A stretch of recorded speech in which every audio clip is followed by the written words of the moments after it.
ನಾನಾ ಕಷ್ಟಗಳು, ನೂರಾರು ತೊಂದರೆಗಳು ಇರ್ತವೆ. ಯಾವುದೋ ಮನೆಯಲ್ಲಿ ಮಕ್ಕಳಿಗೆ ಕಂಕಣ ಭಾಗ್ಯ ಇರಬಹುದು, ಅಥವಾ ಮಕ್ಕಳಿಗೆ ನೌಕರಿ ಭಾಗ್ಯ ಇಲ್ಲದೆ ಇರಬಹುದು, ಅಥವಾ ಮಕ್ಕಳಿಗೆ ವಿದ್ಯಾಭ್ಯಾಸ ಕುಂಠಿತವಾಗಿರಬಹುದು, ಅಥವಾ ಮನೆಯಲ್ಲಿ ಯಾರಿಗಾದರೂ ಅನಾರೋಗ್ಯವಾಗಿರಬಹುದು, ಅಥವಾ ತಮ್ಮ ಮನೆಯಲ್ಲಿ ದನಕರುಗಳಿಗೆ ರೋಗ ರುಜಿನವಾಗಿರಬಹುದು. ಹಾಗೆ ಮನೆಯಲ್ಲಿ ದುಷ್ಟ ಶಕ್ತಿಗಳ ಕಾಟ, ಮಾಟ ಮರಣೆ ಪಿಸಾಚಿ ಬ್ರಹ್ಮರೆಚ್ಚಸಿ ಇಂಥವೇನಿದ್ರು ಕೂಡ ಆ ಅಯ್ಯಪ್ಪನಿಗೆ ತಾವು ನಿವೇದನೆ ಮಾಡಿಕೊಳ್ಳಿ. ಭಗವಂತ ನಮ್ಮನ್ನ ಕಾಪಾಡು ಅಂತ ತಾವು ಏನು ಬೇಡಿಕೊಂಡ್ರು ಆ ರೀತಿ ಕರ್ಪೂರ ಹೇಗೆ ಸುಟ್ಟು ತನ್ನನ್ನು ಬೆಳಕನ್ನು ಕೊಡುತ್ತಲ್ಲ, ಹಾಗೆ ನಿಮ್ಮ ಕಷ್ಟಗಳನ್ನೆಲ್ಲ ಭಗವಂತ ಸುಟ್ಟು ತಮ್ಮೆಲ್ಲರಿಗೂ ಆಯುರ ಆರೋಗ್ಯ ಸುಖ ಸಂಪದ ನೆಮ್ಮದಿ ಇಷ್ಟಾರ್ಥಗಳನ್ನು ಕೊಳ್ಳಿ ಅಂತ ತಿಳಿದುಕೊಂಡು ಭಕ್ತಿಯಿಂದ ನಾವೆಲ್ಲರೂ ಇಂದು ಆರಾಧನೆಯನ್ನು ಮಾಡೋಣ.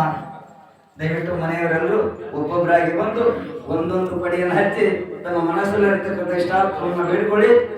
ಒಬ್ಬೊಬ್ಬರಾಗಿ ಹೆಸರಿಬೇಕು ದೀಪ ಹಾಕಿ.